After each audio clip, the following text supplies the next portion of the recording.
The flowers are still cold from the florist when I step off the elevator, and the rooftop lounge hits me like perfume and money. Harbor Ridge does that, turns air into a product. The kind you can't afford, but everyone pretends you can. I'm holding a bouquet that looks like apology. White lilies, pale roses, some sprig of green the clerk called hope. I didn't ask for hope.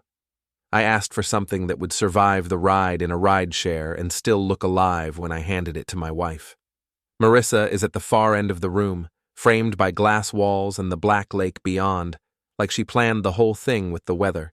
She's laughing with her head tipped back, one hand on her collarbone, the other gripping a champagne flute like it's a microphone. Her dress is the kind of tight that makes you wonder if breathing is optional, not married at 33 tight, more like available at 33 tight.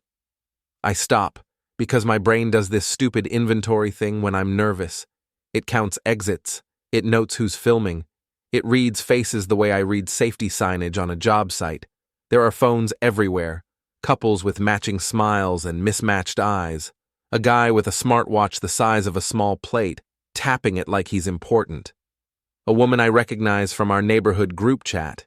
She once complained about my trash cans being out at 7:10 a.m., and she's already whispering, already looking at me like I'm a story, not a person. Graham Larkin is next to Marissa. He doesn't belong in the corner like a guest. He belongs where the room can orbit him. He has that easy posture men buy along with waterfront property, like their spine came with a warranty. His suit is casual in the way that costs more. His watch catches the chandelier and throws a little flash of light across the ceiling like a signal. Marissa sees me. Just a flicker. The smile stays, but it changes temperature. Her eyes skim the flowers, my jacket, my shoes. My shoes are fine, clean, dark leather, but next to this crowd, they look like they were issued. Ethan, she says, and there's a beat between my name and the rest of the air, like she's remembering the word for something she stopped using. I cross the room. The floor is polished enough to show a distorted version of myself. A man walking into a party he wasn't invited to in spirit, only in obligation. Happy birthday, I say. My voice sounds normal, which feels like a trick. I offer the flowers. Marissa takes them like they're heavy. You shouldn't have, she says, and the way she says it makes it true. She turns slightly, angling her body away from me. Not fully, just enough that I feel it. Like a door that doesn't slam, just clicks. Graham smiles at me. It's not a greeting, it's an evaluation. Ethan, he says, like he knows me. Like my name is something he tasted and decided he didn't like. I nod. Graham. That's when a server glides up with a tray. A ring box sits on it like a bad joke. Graham lifts it without looking at the server, like the server is furniture. The music dips because someone signaled the DJ. Phones rise. A few people gasp in that rehearsed way. Marissa's friends, our friends, I guess, if words still matter, form a half circle. Nora Vance is there too, standing stiff, eyes wide like she's watching a car roll toward a cliff and realizing she's in the passenger seat. Graham clears his throat. He steps back, then forward, then down. Kneels. The whole room goes quiet in the way it does, right before a glass hits concrete. He looks up at Marissa with a grin that's meant to read as devotion, but lands as ownership. Marissa, he says, loud enough for every phone mic, will you leave your poor husband and marry me? My brain tries to make the words not real. Poor husband. Like I'm a prop. Like I'm a punchline. Like my whole life is a before and after photo, and the before is me. Marissa doesn't even glance at me. She doesn't hesitate. Her hand flies to her mouth, and it's not shock, it's performance. Yes, she says, clear, bright, a bell you can't unring. Yes, of course, yes. Someone screams, someone claps, someone whispers, "Oh my God." The phones tilt toward me, hunting for my face like it's a prize. I feel heat crawl up my neck, but I don't give them what they want. I don't yell. I don't break anything. I don't become the animal they already decided I am because my zip code is cheaper. I look at Nora. She looks like she wants to disappear into the carpet. She opens her mouth, then closes it. She can't save me. She can't save herself. Not in this room. I set the flowers down on the gift table. I choose a spot with a clean tablecloth. The stems make a soft thump like a heartbeat slowing. Next to the flowers is my gift, a box wrapped in matte black paper tied with a silver ribbon. It looks expensive. It looks like a joke. It looks like me trying too hard. I don't say goodbye. I don't ask why. I don't beg. I don't do any of the things men do on TV to prove they're still loved. I walk out. The elevator ride down is too quiet. My reflection in the mirrored wall looks calm, which makes me angry. The doors open to the lobby, and the cold from outside sneaks in every time the automatic doors part for another guest. I step into the night. The lake wind cuts through my jacket. The valet line is busy with engines purring like cats that have never been hungry. My phone vibrates. Once, then again. Not Marissa. An automated email from the gala committee flashes across my screen. Subject line, volunteer credentials revoked. Due to tonight's incident, your spouse's volunteer credentials have been revoked effective immediately. No shouting, no sirens. Just a door closing somewhere I didn't have to touch. I keep both hands on the wheel as my car rolls onto the bridge, the river below black and quiet. The city lights smear in the rearview mirror. Another buzz, another. My phone doesn't ring like that unless something is on fire, financially, socially, or literally. I pull into my building's garage, park crooked, and take the stairs up because the elevator suddenly feels like a trap. I get to my door, and a knock hits from the other side, like someone's already been waiting. I don't open the door right away. That's not courage. That's muscle memory. In my job, the people who rush are the ones who get crushed. Another knock. 2 quick taps, polite, like whoever's out there thinks manners will make this easier. I lean in and check the peephole. Mr. Daly, building security, stands in the hallway with his hands clasped like he's praying no one makes him pick a side. Next to him is a man in a dark coat, hair too neat, expression too smooth. He holds a leather folder against his chest the way some people hold a Bible. Daly's mouth moves. Mr. Hale? I keep the chain on and crack the door just enough to see the hallway without giving them my living room. The chain bites into the frame. The smell of hallway carpet and someone's fried dinner wafts in. Yeah, I say. The neat man smiles. Ethan, I'm with Mr. Larkin. We'd like to speak with you. Daly's eyes flick between us like a tennis match he didn't buy tickets for. About what? I ask. An item, the man says. A gift. There was confusion tonight. We're hoping to clear it up. That's the thing about people like Graham. Even when they're panicking, they refuse to use panicked words. They call the fire confusion. They call the knife an item. My phone buzzes again. I glance down. 3 missed calls from numbers I don't have saved. One from Marissa's mother, Cynthia, because of course she's awake and taking attendance. A text from a guy I once helped move a couch for, back when I thought friendships were about couches. Dude, are you okay? What happened? I don't answer. I'm not interested, I tell the hallway. The neat man's smile stays. Ethan, it's important. Mr. Larkin would appreciate your cooperation. I laugh once. It comes out wrong, like a cough that learned sarcasm. Tell him to appreciate his fiancée. Daly shifts. Sir, if you could just... I cut him off, because Daly doesn't deserve my anger, but I need a boundary. Mr. Daly, is this a building issue? No, he says quickly. No, sir. Then I'm going to close my door. The neat man's voice sharpens by half a degree. We can wait. I'm sure you can, I say. You people wait for everything. Money, property, other people's wives. I shut the door. The chain scrapes. I slide the deadbolt. I stand there, hands still on the lock, listening. Silence. Then soft footsteps fading. My phone lights up again. A text from Nora. Don't answer Marissa. Answer me. I stare at it for a second because Nora is the last person I expected to be on my side tonight.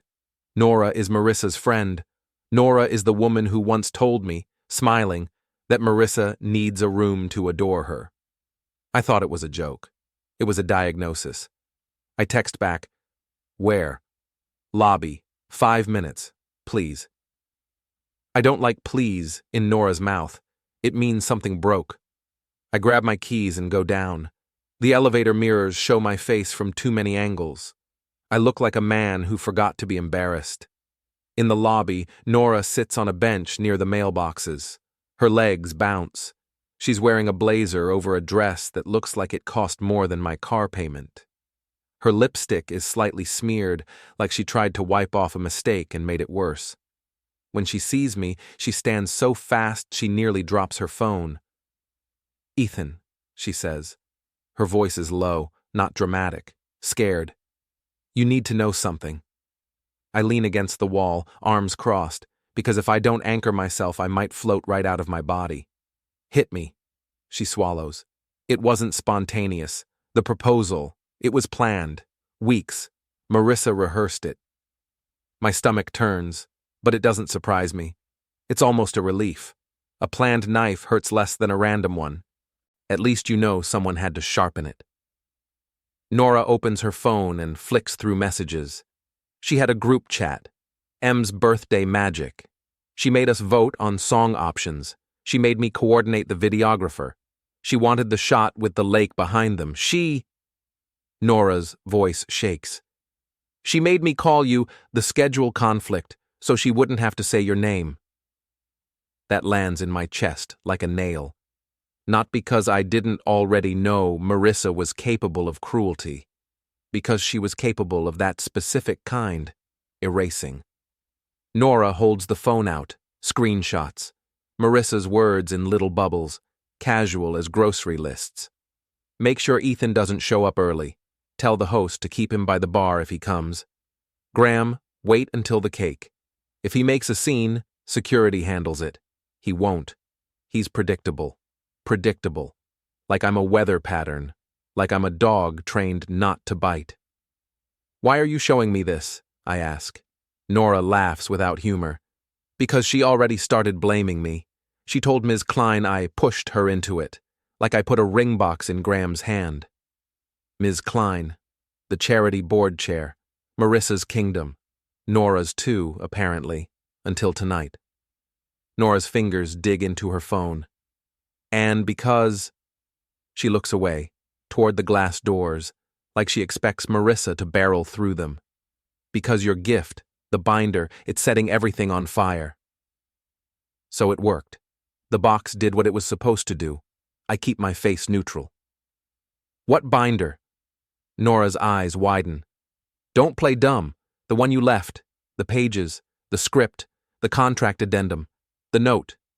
You wanted a stage. I brought you a mirror. My own handwriting. Neat and cold. I remember writing it at my dining table while Marissa slept in our bed like a queen who didn't know her castle had termites. Nora steps closer. Ethan, someone's coming for it. Graham has...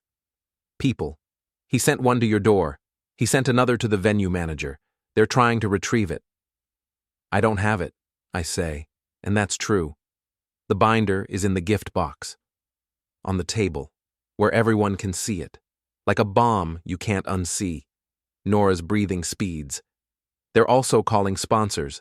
They're calling board members. They're spinning it. I nod slowly. Of course they are. Outside the glass doors, headlights sweep the street. A car idles at the curb longer than it needs to. Nora whispers, "That's him." Graham isn't in the passenger seat. He's in the driver's seat. Because men like him don't like being driven when they're angry. The window is down. His face is half lit by the dashboard, like the devil checking his directions.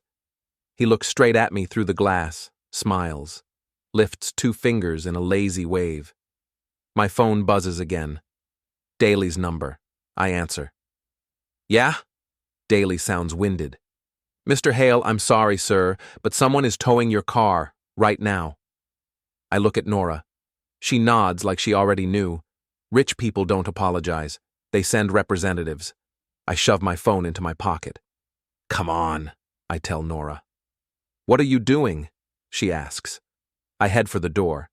I'm going to keep my car, and then I'm going to decide how much of a villain I'm willing to become. The garage smells like damp concrete and old oil, the kind of smell that clings to your clothes and tells everyone you've been somewhere real. The rooftop smelled like a catalog. This smells like truth. We take the stairs 2 at a time. My dress shoes slap the steps. Nora's heels click like gunfire. Somewhere above us, an engine revs and a chain rattles. By the time we hit the garage level, I can see my car's taillights glowing. A tow truck is angled behind it, boom arm extended. The driver is already tightening straps like he's wrapping a gift for someone else's Christmas. "Hey!" I shout, because sometimes you have to use your voice even when you hate how it sounds. The tow driver doesn't look startled. He looks bored. "You the owner?" he calls back without turning fully, like he's dealt with this 1,000 times and every man thinks his anger is special. "I'm the driver," I say. "Why are you towing it?" He finally turns, middle-aged, baseball cap, work jacket with a company logo. He holds a tablet in his hand. "Authorized request," he says. "Registered owner called it in." Marissa is co-registered. My throat tightens. Nora swears under her breath. "She's insane." "Not insane," I say. "Strategic." A set of headlights glides in at the garage entrance. A black SUV that looks like it's never parked in dirt. Graham's SUV. He rolls to a stop like he owns the floor. The driver's window goes down. Graham leans an elbow out like he's in a movie where he plays the guy who never loses. "Ethan," he says, easy. "Let it go." I take a step toward my car. The tow driver raises a hand. "Sir, don't touch the vehicle while it's hooked." "Whose order is it?" I ask. Graham smiles. "We can talk about that later. Give me the binder." Nora stiffens beside me. "You sent a tow truck?" Graham's eyes flick to Nora. For a second, the mask slips, and I see annoyance, like she's an insect that learned to talk. "Nora," he says, "you should go home." Nora's jaw tightens. "You should stop acting like you can buy silence." He laughs. "I don't buy silence, people offer it." I look at the tow driver. "I'm disputing this," I say. "Right now, this is my primary vehicle. I have proof I pay the insurance. I have proof I'm the primary driver. I have proof I live here." He shrugs. "I got an authorization. You got a problem, you call the office." Graham's voice drops. "Ethan, you're making this messy." "Funny," I say, "because you're the one who knelt down in front of 50 people and called me poor." Graham's smile widens. "That's the truth, isn't it?" Nora turns her head sharply, like she's about to spit. I stop her with a look. Not because I'm protecting Graham. Because I don't want Nora making a scene that gets her blamed later. That's how Marissa works. She sets fires and hands you the match. I move closer to the tow driver, careful not to cross the line where he can say I interfered. "If you tow it, I'm filing a formal complaint with the building," I say, "and I'm recording your company info right now." I lift my phone and point it at the logo on his jacket, the truck number, the license plate. The driver's eyes narrow. "You can record all you want." Nora suddenly takes 2 quick steps toward Graham's SUV and raises her voice, loud, bright, stage voice. "Is this the guy who just proposed to a married woman?" she calls, like she's announcing a raffle winner. Because I'm pretty sure that's him. Heads turn. A couple coming in from the stairwell freezes. A guy in gym shorts lifts his phone reflexively, because people don't think, they document. Graham's smile stiffens. "Nora." Nora keeps going. "And now he's towing her husband's car? That's romantic. That's really romantic." The tow driver hesitates. He glances toward the garage entrance, toward the growing attention. Tow drivers hate attention. Attention is paperwork. I slide into my car on the driver's side. The door opens. The seat is still warm from earlier, like it's trying to comfort me. The tow strap is tight. The car is hooked, but the wheels are on the ground. My foot finds the brake. My hand finds the gear shift. The tow driver shouts, "Hey, hey, don't!" I release the brake just enough to let the car roll back an inch.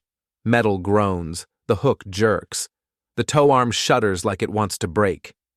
The driver swears and lunges for the release because he'd rather lose the tow than explain a damaged car. The hook drops. I start the engine. Nora sprints to the passenger side and yanks the door open, diving in like we're in a low-budget heist. Her perfume fills the car, expensive panic. "Go!" she yells. I don't peel out. That's how people crash. I roll fast, controlled. I take the ramp up, tires humming on wet concrete. Behind us, Graham's SUV lurches forward. He follows.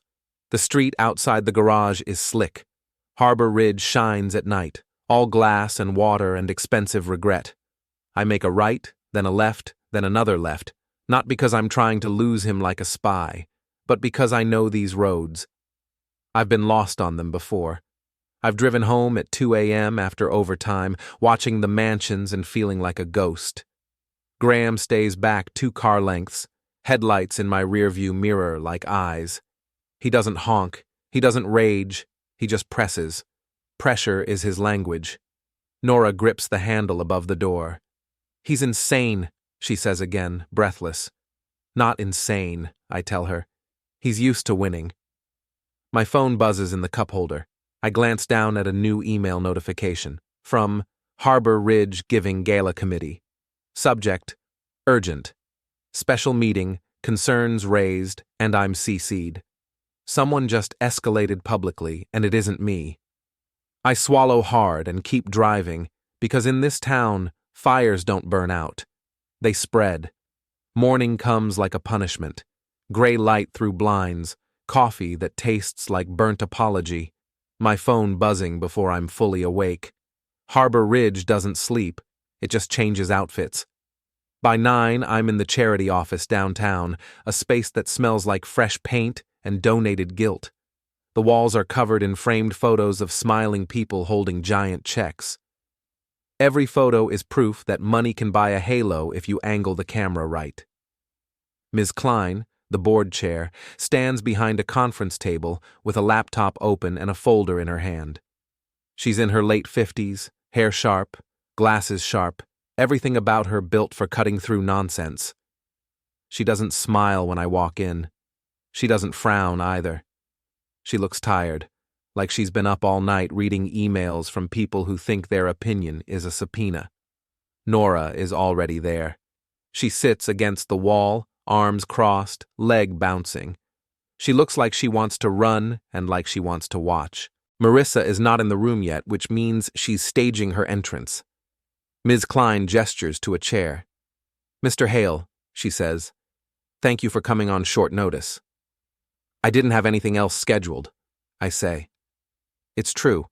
My calendar used to be work, home, and whatever Marissa decided was important. Today, it's just this. Ms. Klein slides the folder across the table. "We received documentation last night," she says.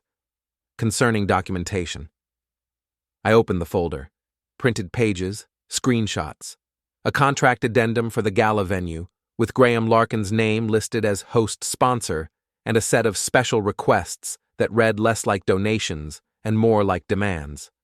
Reserved seating, approved guest list, media control, a script page, typed, formatted, titled, Proposal Moment. It's not even subtle. It has stage directions. Marissa's voice in my head says, "Ethan, stop being dramatic." But the paper is dramatic all by itself. Paper doesn't have feelings. Paper doesn't lie because it's bored. Ms. Klein watches my face. "Did you compile this?" she asks. I choose my words the way I choose harness points, carefully. "Some of it," I say. "Some of it existed already, in emails, in contracts. Some of it came from someone who was in the planning." Nora's eyes flick to me. She doesn't smile. She just nods once, like a confession. Ms. Klein's mouth tightens. And you left this as a gift? I left it in a box, I say. I didn't force anyone to open it. Ms. Klein exhales through her nose. Well, they opened it. The door swings open, and there she is. Marissa glides in like she's entering a ballroom, not a board meeting about her life catching fire. Her hair is perfect. Her makeup is perfect. Her eyes are not. Her eyes look like someone turned the lights on too fast. She sees me and stops for a fraction of a second. That fraction is all I need to know. She didn't expect me to be here. She expected me to be at home, shattered, while she controlled the narrative. Ethan, she says, warm as poison. You're really doing this? Ms. Klein lifts a hand. Marissa, sit. Marissa sits, but she angles her body toward me like we're in counseling, like she's the wounded party. Last night was supposed to be joyful, she says, and you made it ugly. I laugh. It's quiet, but it's real. I didn't kneel, I say. I didn't propose to a married woman. Her eyes flash. Don't, she hisses. Then she catches herself and looks at Ms. Klein. I mean, this is personal. Ethan is emotional. He's trying to hurt me. Ms. Klein doesn't blink. We are not here to manage your feelings, she says. We are here to manage risk. I almost smile. Risk. My language. My world. I've spent 10 years telling men in hard hats to stop trying to impress each other with stupid choices. Now I'm watching a woman in a designer dress try to impress a board with stupidity. Marissa leans forward. Graham is a sponsor, she says. He's generous. He cares about the community. Does he? I say, tapping the contract addendum. Or does he care about controlling it? Marissa's mouth opens, then shuts. She pivots. Ethan, you're embarrassing yourself. I look at her, really look.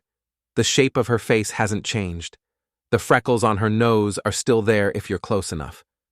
I used to kiss those freckles. I used to think they were proof she was real. Now they look like decoration. What happened to us? She asks suddenly, voice softer, practiced. You used to try. That's the thing about manipulation. It's always dressed up as nostalgia. I did try, I say. I tried until trying became the only thing I did. Nora shifts in her seat. Ms. Klein's expression stays fixed, but her eyes sharpen. Marissa's tone hardens. You think you're so righteous, she says. You think you're a hero because you printed some emails. I don't think I'm a hero, I say. I think you built a stage and forgot the floor can crack. Marissa's hand tightens around her purse strap. Her gaze flicks to Nora.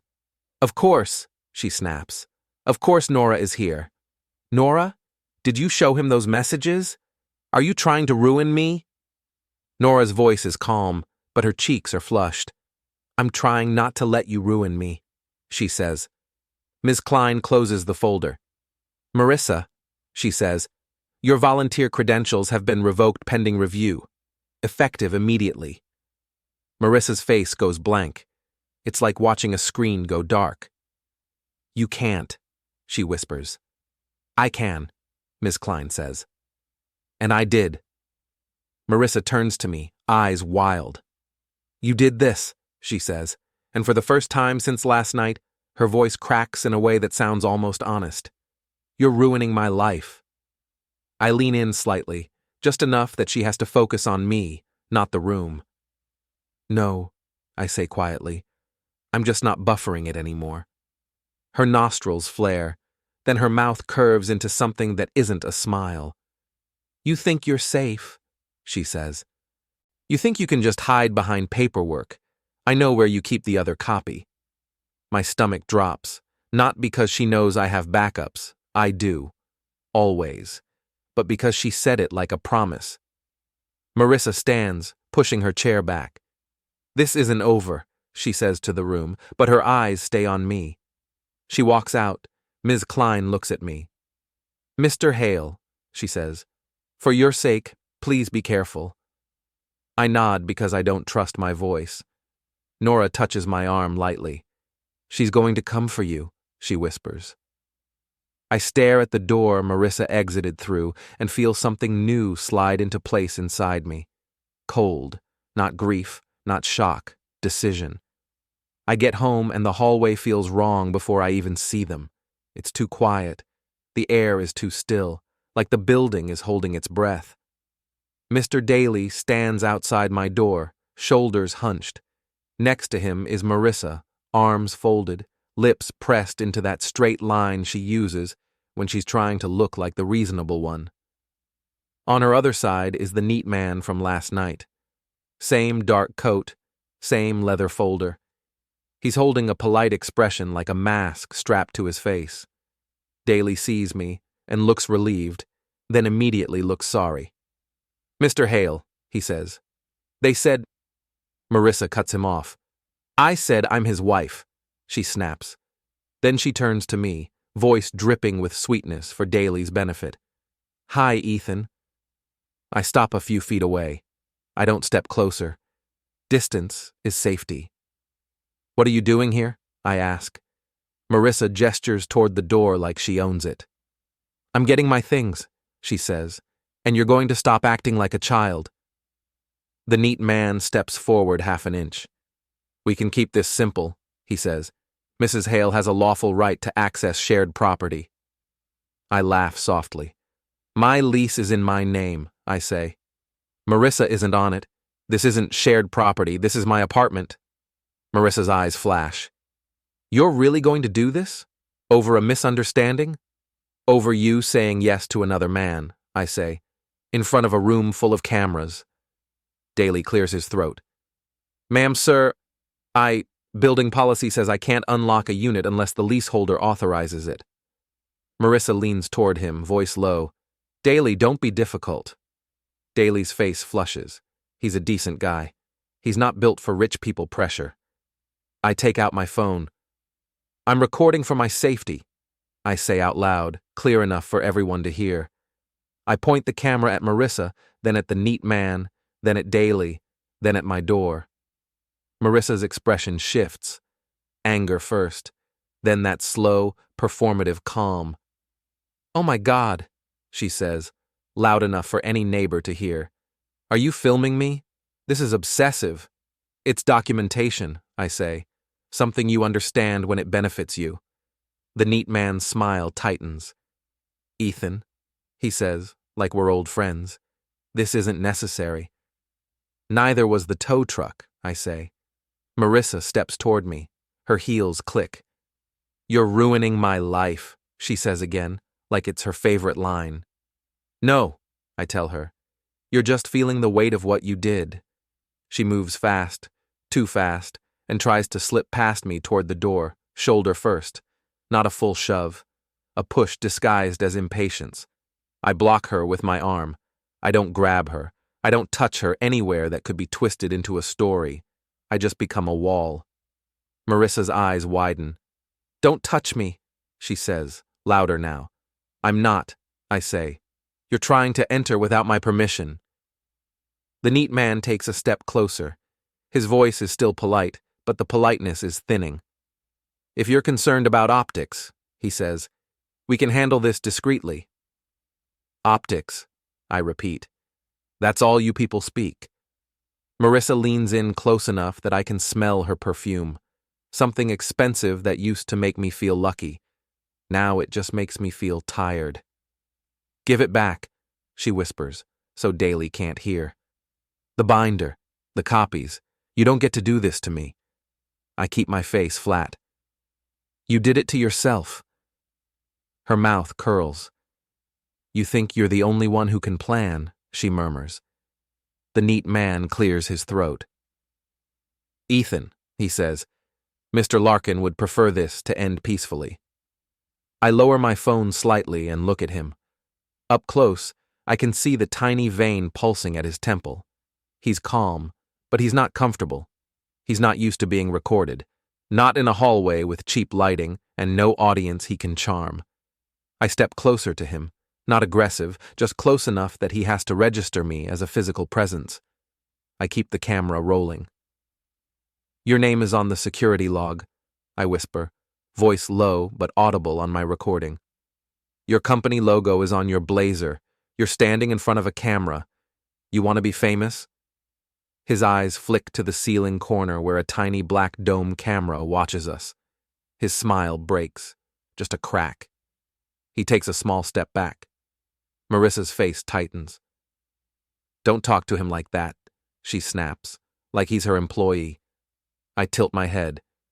Is he? I ask. Or is he just another accessory you borrowed to feel powerful? Marissa's hand clenches into a fist around her purse strap. For a second, I think she might swing it at me. Instead, she inhales, and the inhale sounds like she's swallowing rage. You're disgusting, she says. I nod, like I'm accepting a review. Okay. Daly's phone buzzes. He answers, listens, and goes pale. What? Marissa demands. Daly looks at me. Mr. Hale, he says, voice shaky. The front desk. Someone called. They reported a domestic disturbance at your unit. Police are on the way. Marissa's lips part. She blinks. Then her eyes flick to the neat man. Then back to me. I understand in one sick instant. This is the next move. If she can't get in, she'll make me look dangerous. She'll make the system do her dirty work. My hands tighten around my phone. I didn't become a villain in one night. I became one boundary at a time. And now the boundary has sirens attached to it. The patrol car shows up without drama. No siren, just headlights washing the parking lot and two uniforms stepping into my hallway like they've walked into 100 versions of this story. Officer Reyes is the one who talks. His partner hangs back, taking notes, scanning faces. Reyes is calm in a way that makes me believe he's seen worse than people in nice clothes yelling at each other. Evening, Reyes says. We got a call about a disturbance. Marissa snaps into her role. She touches her chest lightly, eyes glossy. Officer, she says. I was trying to get my things. He's been acting unstable. He recorded me. He blocked me from the door. Reyes looks at me. Sir? I hold up my phone. I started recording for my safety, I say. They were trying to access my unit without my permission. My lease is in my name. Building security can confirm. Reyes nods once.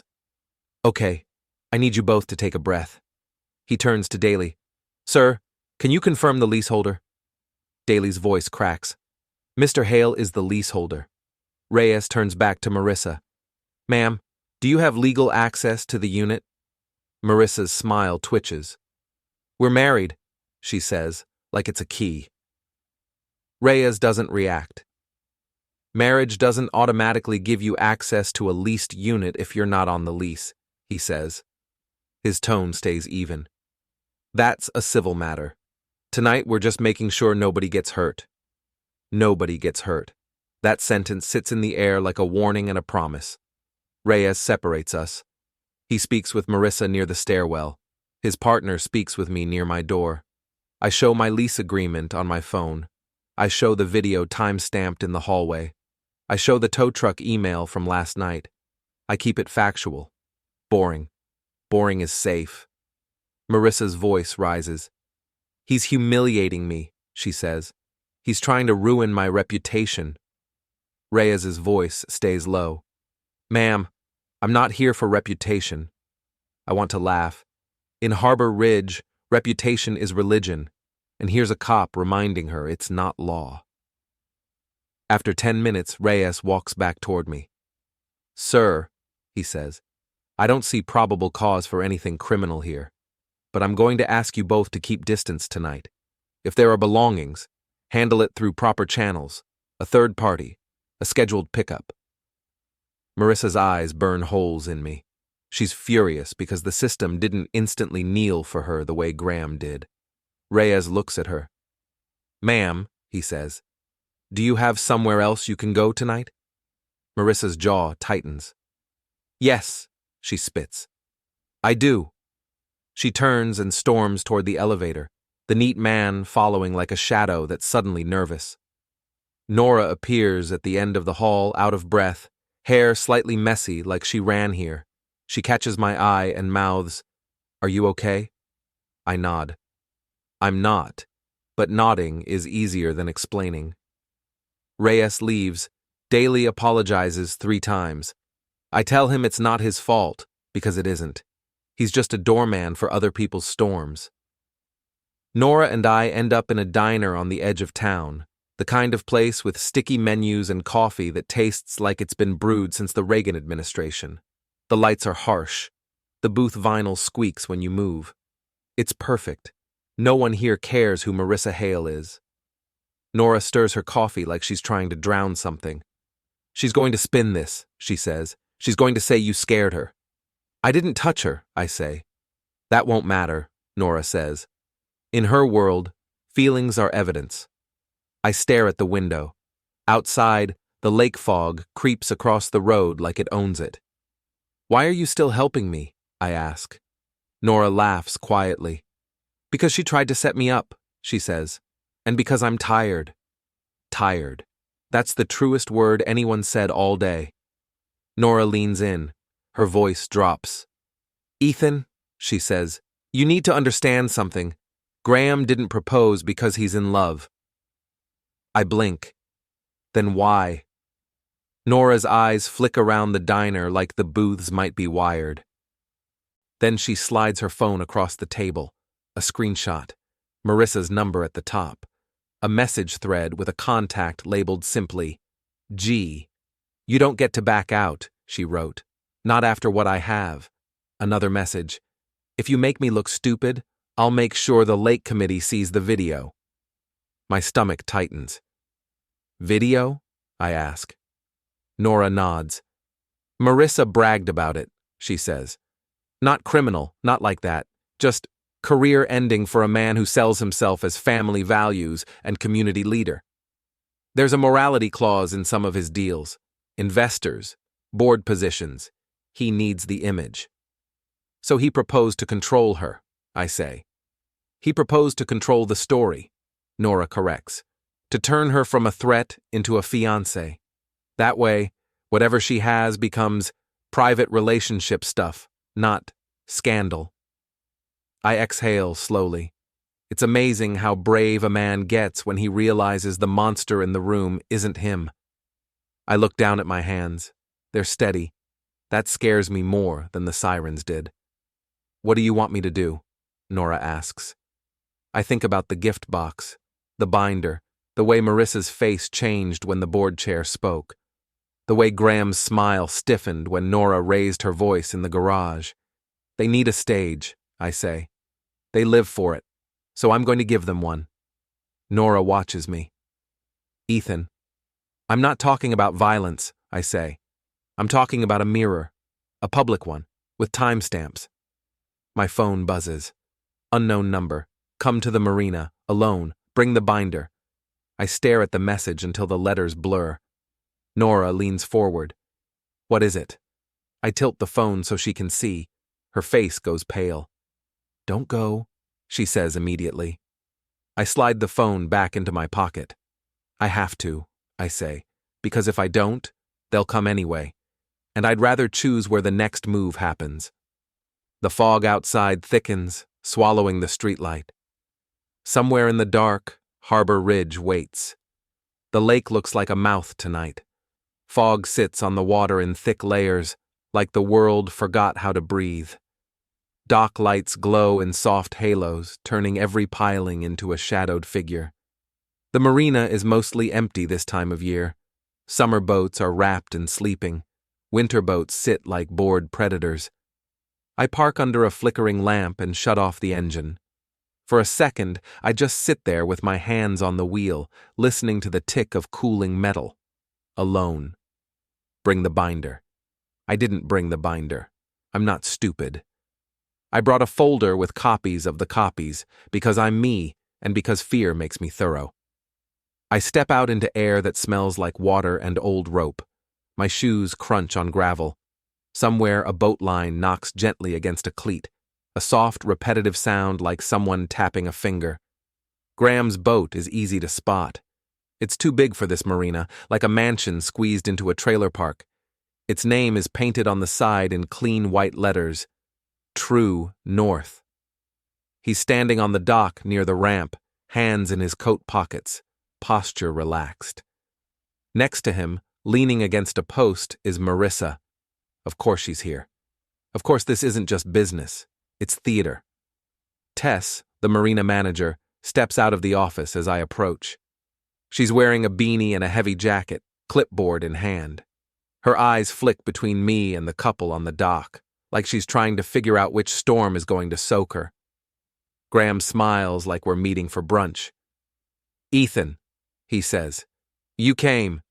Marissa's eyes shine, not tears, spotlight hunger. "Where's the binder?" Graham asks. I stop at the edge of the dock. I don't step onto it yet. Dock boards can be slick, a small detail, a small hazard. Small hazards are how people fall. "It's safe," I say. "That's all you need to know." Marissa laughs sharply.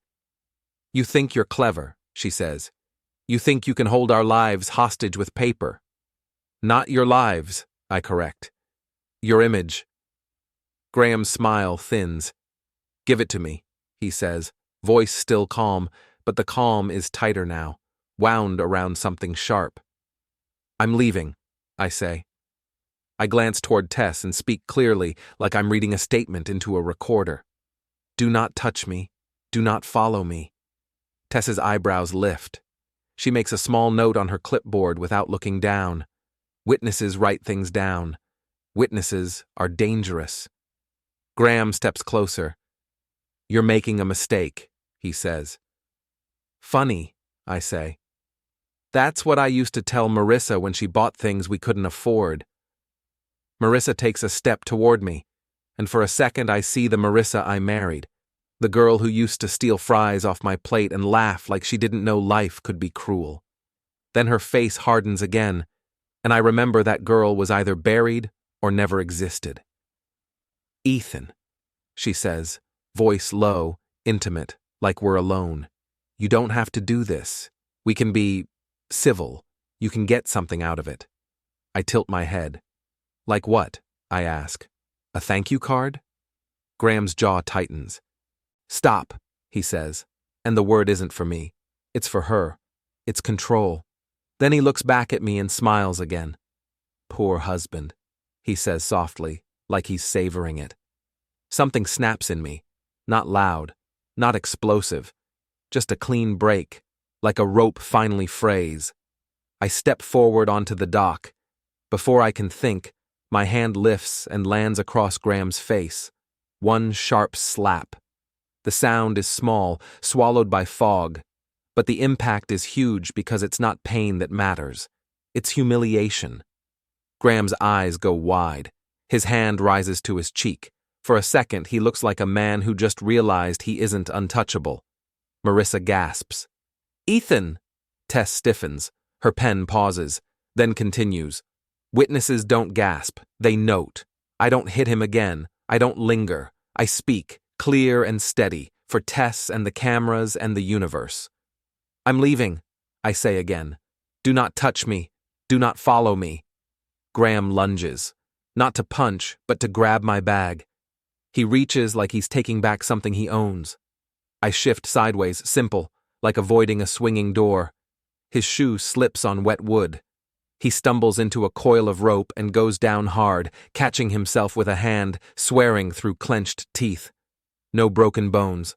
Just a man in an expensive coat on his knees on a dock, a mirror of last night but uglier. Marissa's scream tears through the fog.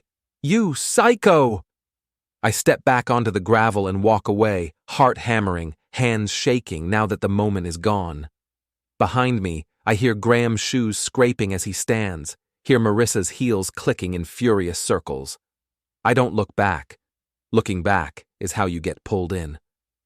In my car, I lock the doors and sit for a second, breathing hard. My phone buzzes with a new email.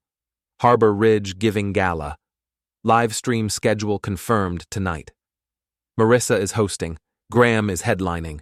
They're still holding the show. I wipe my palm against my jeans and stare out at the foggy water, at the dock lights, at the way the lake swallows sound. You can heal from a slap. It's the witnesses, that don't go away. And tonight, I'm going to put a mirror on their stage. The hotel ballroom is built to make people forget the world outside exists. Crystal chandeliers, thick carpet that eats sound, curtains heavy enough to hide crimes. The air smells like steak and expensive flowers and the faint sweetness of perfume that's been sprayed over anxiety. Nora meets me at a service entrance wearing a headset and a lanyard. She looks like she hasn't slept. She hands me a black staff jacket like she's arming me. "Put it on," she says. "I look like I belong?" I ask. Nora snorts. "Nobody looks like they belong here. They just act like it." I slip the jacket on. It fits a little tight across the shoulders. That's fine. Tight reminds you you're alive. We move through back hallways where the glamour stops and the truth begins. Rolling racks, cardboard boxes, staff eating fries out of paper cups. A mic squeals somewhere, then cuts off. Someone laughs too loud. "You're sure?" Nora whispers as we approach a door marked Ballroom A. I hold up the printed card in my hand. On it is a simple black and white square, a QR code. No accusations, no shouting, just a doorway into the folder Ms. Klein will understand. Contracts, addendums, screenshots, Tess's note with her contact info, the script pages, the note in my handwriting, a mirror. "I'm sure," I say. We slip into the ballroom along the wall. The room is full of people who clap like it's exercise. At the front, a stage glows under soft lighting. A camera on a tripod points toward it, live indicator light blinking red like a heartbeat. Marissa is on stage. She looks radiant. She looks untouchable. She's wearing a gown that would make a magazine cry. She holds a microphone with both hands like she's holding the room's attention in a delicate glass.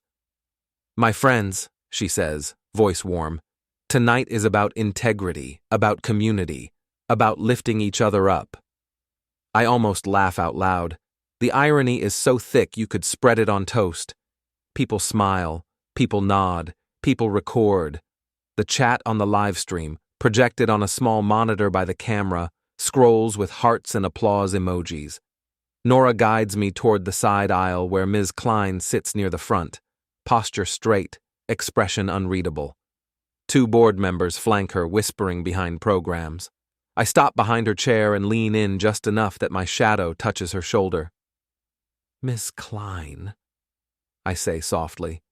She turns her head slightly, her eyes flick up. Recognition flashes, and then something like understanding. I place the card in her hand. "This is for the board," I murmur. "Everything is documented, nothing illegal, just clear." Ms. Klein doesn't react outwardly. She slides the card into her program like it's a dinner mint. On stage, Marissa continues. "We're so grateful to our sponsor, Graham Larkin, whose commitment to Harbor Ridge is..." The ballroom doors open. Graham enters like a man arriving to applause he expects. His smile is back, polished, ready for cameras. He scans the room, finds Marissa, gives her a look that says, "I own this moment." Then his eyes catch mine.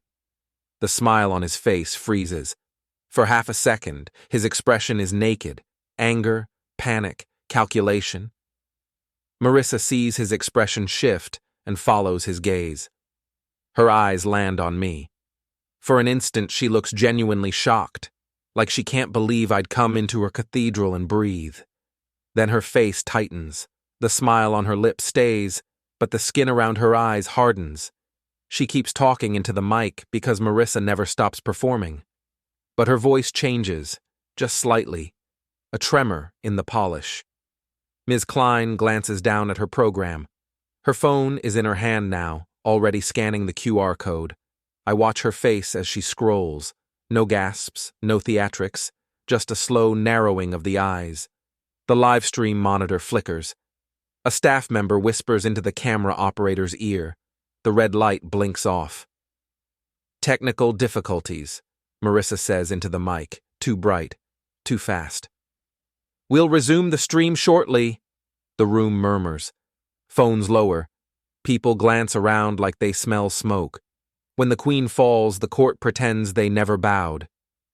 Marissa steps off stage and hands the mic to someone else, her smile pasted on. She moves toward a side hallway, away from the room, away from the witnesses. Graham angles toward the same hallway. Nora grips my elbow. "He's going to corner you," she whispers. "I know," I say. I follow, not because I want to fight, but because I want this to end where cameras and security can see the truth. We reach the service hallway.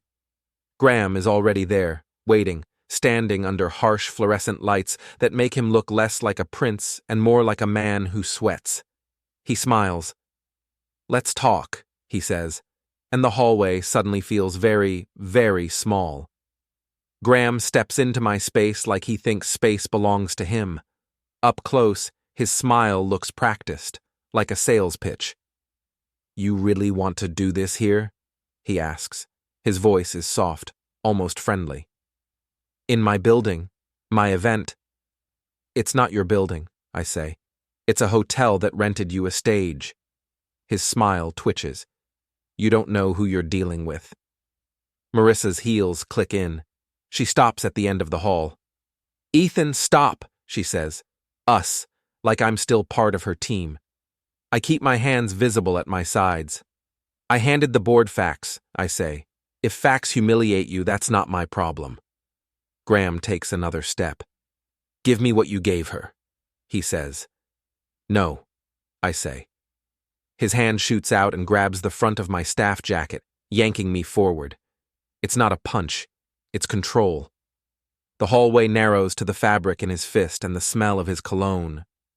I shove him back, one firm push to his chest. He stumbles into a metal fire door with a loud clang. A second later, a voice barks, "Hey!" Hotel security, Mr. Hargrove, big shoulders, earpiece, face already set in, "Not tonight." He strides toward us with two other staff behind him. I don't rush to explain. I just speak loud and clear, like I did at the Marina, like I'm building a record in real time. "Do not touch me again," I say. Graham's face flushes. He straightens his jacket like that fixes his dignity. "He attacked me," he says automatically. Hargrove's eyes flick to the ceiling camera, then back to Graham. "Sir," he says, "step back." Marissa's voice breaks. "This is insane," she says, looking from Hargrove to me like she expects someone to arrest the embarrassment. From the ballroom doorway, Ms. Klein appears with two board members. She looks like a judge walking into court. "Mr. Larkin," she says, "we're ending the event. Sponsors are already calling. Your name is being removed from all materials effective immediately." Graham's smile disappears. "You can't." "I can," Ms. Klein says, and her voice is steel. "And I am." Marissa makes a sound like she's been slapped. "No," she whispers. "No, no. This is my night." Hargrove reaches for Graham's arm. "Sir, you need to come with me." Graham jerks away. For a second, his eyes lock on mine, and the hatred there is so raw, it's almost impressive. Marissa steps toward me, soft now. "Ethan, we can fix this. Please." I look at her and feel nothing but clarity. "No," I tell her. "You wanted a new life. Tonight you got it." Hargrove pulls Graham back. Graham twists, breaks the grip for one desperate second, and charges at me with a sound that isn't a word. I turn, ready, heart pounding, feet planted, and the fire door slams between us as security drags him back. The door shakes once, twice, then it doesn't. And for the first time all night, the building is quiet. My hands stop shaking at last.